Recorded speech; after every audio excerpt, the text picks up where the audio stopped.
every moment spent in connection, reflecting on who we are and how we've grown, the moments that are full of joy and celebration, and then those moments that challenge us and ask us to change course, pivot in a new direction, and grow and change in ways that we never anticipated.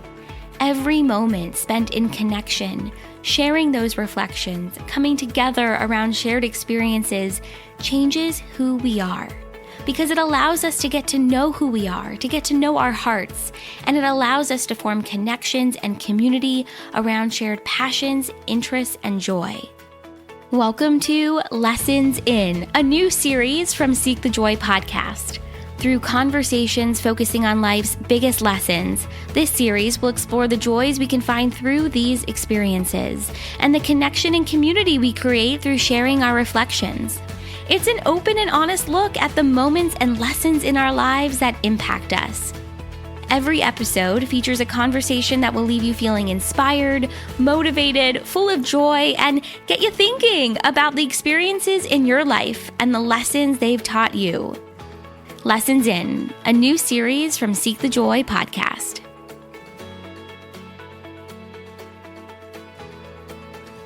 Welcome back to Lessons In. Today I'm joined by Nicole Swartz, and Nicole is the founder of Sprout Law and Celestine Social, and she's an attorney for women business owners. She helps women start and grow their business with formation, contracts, trademarks, copyrights, and funding. She's also the host of the Cash is Queen podcast. And Nicole joins us today to share a lesson that she's learned about knowing our worth beyond how productive we are in both our career and our personal life. The growth that came from, honestly, this realization and the joy that she's found as a result. Nicole's reflection and vulnerability will not only leave you feeling inspired, but remind you that we are so much more than the businesses that we build or the promotions that we do or don't receive or how successful we might appear on the outside.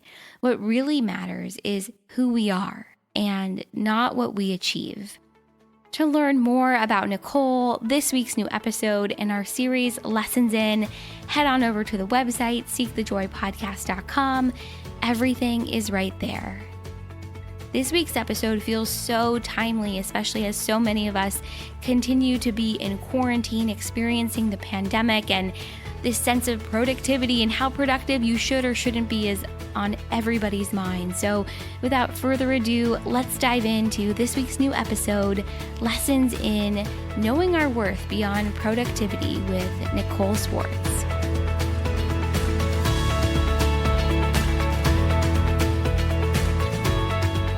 So today we're talking about knowing your worth beyond how productive you are. And I think this has been one of the toughest lessons for me to learn because for so long I measured my success and who I am really based upon anything external. So the grades I got, if I got a promotion, if I got into a school, like all the things, like outside of yourself.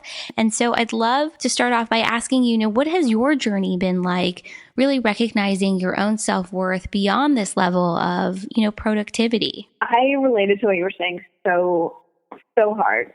It's been a real struggle for me. And it's something that I've only just started the process. I don't even feel like I'm 100% there, but I feel like I've started the process, and I feel like that's the biggest step. So it's always been a struggle for me too.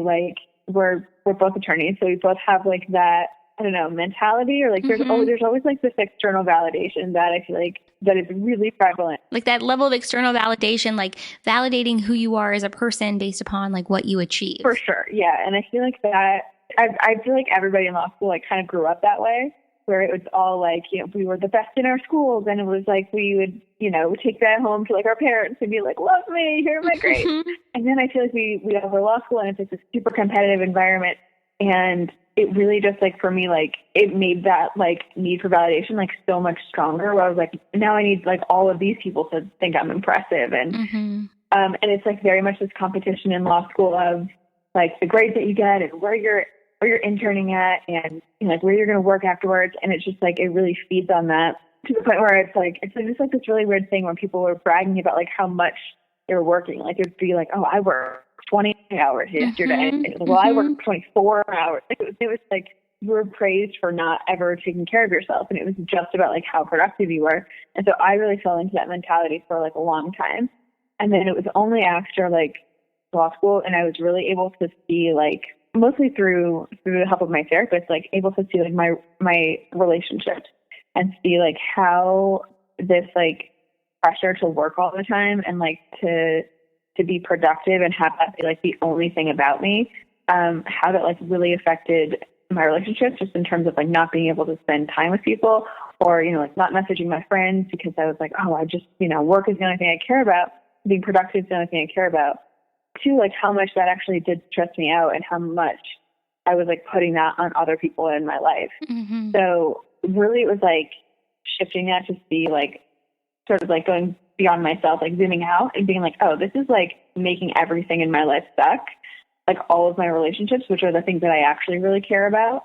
And I really had to like shift the focus. And once I shifted it like that, it was like kind of a no-brainer to make this a priority and to like make being productive like less important in my life.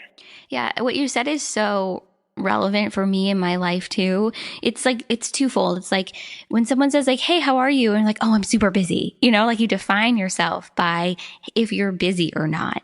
And then you feel this pressure sort of in turn, like you shared, to be productive all the time. I had to teach myself that being productive is not just working. It's not just creating. It's also resting. So being productive today might mean I spend 6 hours on the couch. So I had to like change for myself what that even meant or what that even looked like what that looks like for me. How were you able to shift the focus, like you shared, from focusing solely on how productive you are to, okay, what really matters to you, which is your relationships and how you feel on any given day? How were you able to shift the focus for yourself? I mean, I think it was like a lot of like humility and honesty with myself because it was something that I really didn't want to do and that I resisted for like a long time.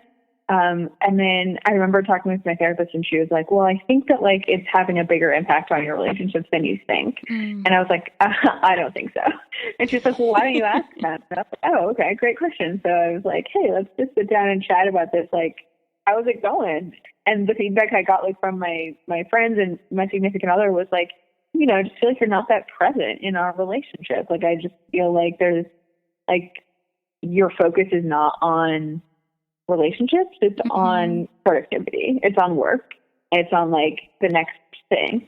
And really it was just like having those honest conversations that was like, oh, okay, that was like I just didn't realize it. So I think like kind of being, which is like a hard thing to do because you don't ever want to you know, feel like you're like failing somebody or like anything like that. So I think it was just like being open to having those hard conversations. Often our relationships, whether that be with family or friends or romantic, whatever it might be, they're often, I've found that they're my greatest mirrors of where I am in my life. And so if I'm out to dinner with friends and I'm on my phone the whole time, it's like such a check for me, but I don't really realize I'm doing it until my friend picks up her phone and she's on her phone the entire time we're at dinner. So it's like that mirror, because if the behavior bothers you, there's sometimes like an element of your own behavior that's being mirrored or reflected in that moment.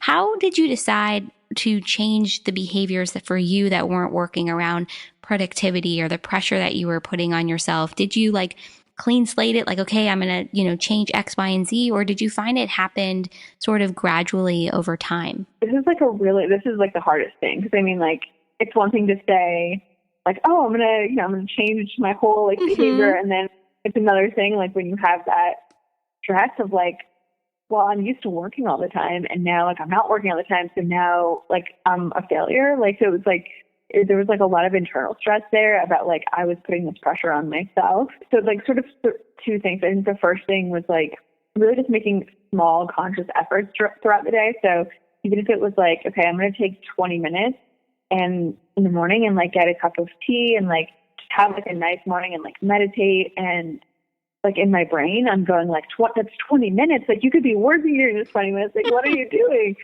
And that was like sort of the mentality that I had, was like, this is a waste of time, like you could be being productive right now. Yes. But it was just like, okay, I'm just going to and I would set alarms on my phone, like this is the time when you do this, and this is the time in the afternoon when you just like take a breath.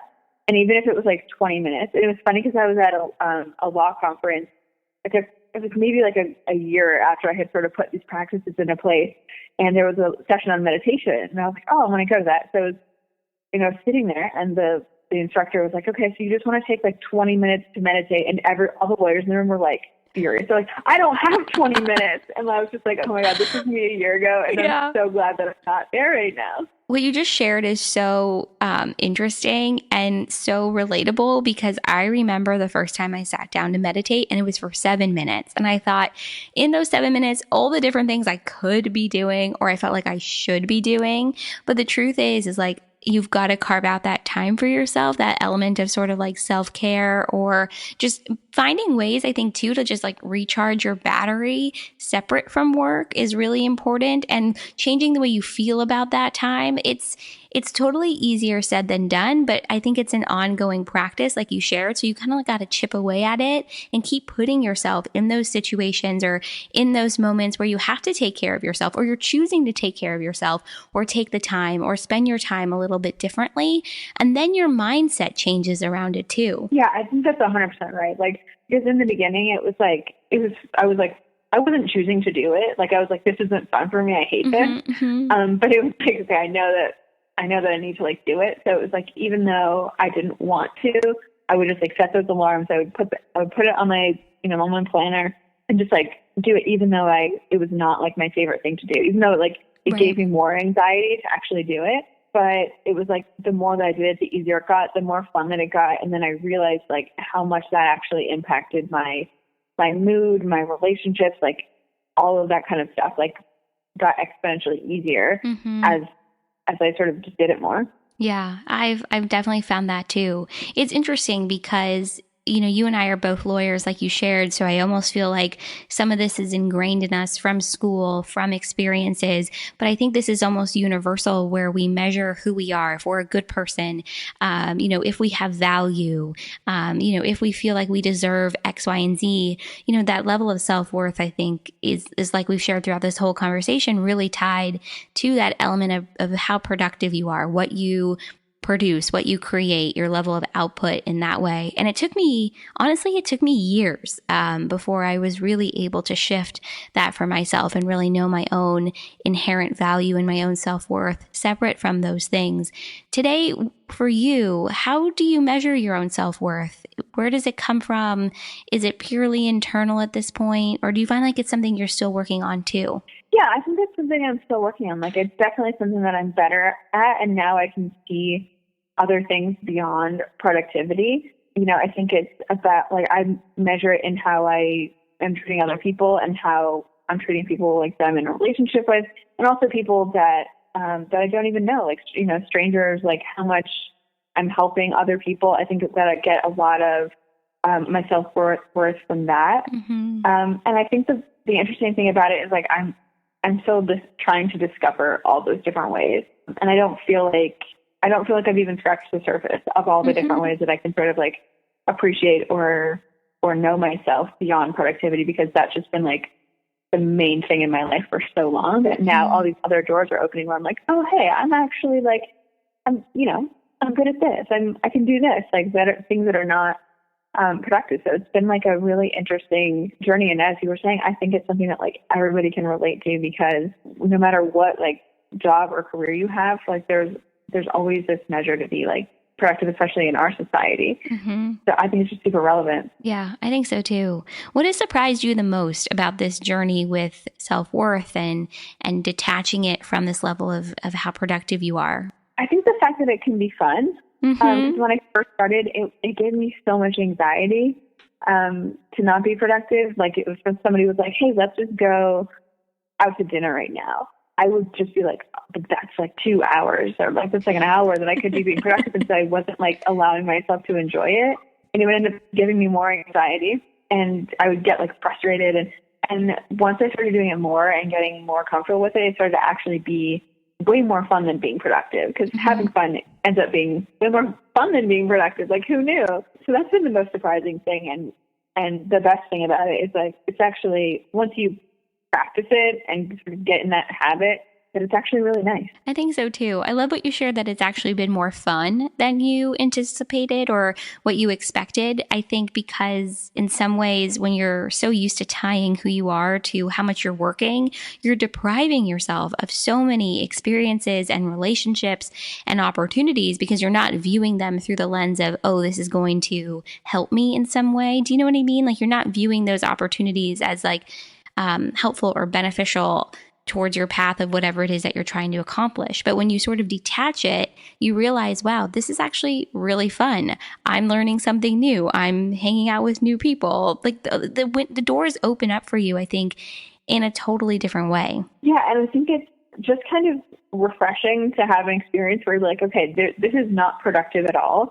And there's no way that I'm going to like produce anything or make any money from it. Mm-hmm. And I feel like there's something that's like kind of freeing about that. So freeing, for sure. And this brings up something that I just thought about, which is this element of fun and feeling more free and expansive. I think it's really tied to joy. And when we allow ourselves to feel that freeing feeling, there's more joy in our lives. Have you had that experience for yourself too, where your level of joy changed as you sort of stopped thinking and viewing things as, you know, work or making money or being productive? Yeah, I mean, 100%. It's like I was saying about like going out to dinner. It's like that's something that I wasn't, when productivity was like the number one thing on my list and like the only thing on my list, like that, like I found no joy in doing that. And I found no joy in my relationships because they were all things that just took time away from being productive for me. Like it was like really intense.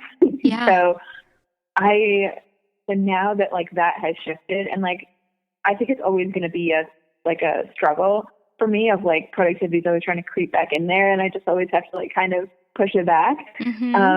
But now that I've like gotten used to it a little bit more, it definitely like has brought so much more joy into my life because now just things like going to dinner, like just these smaller things, are actually so much fun.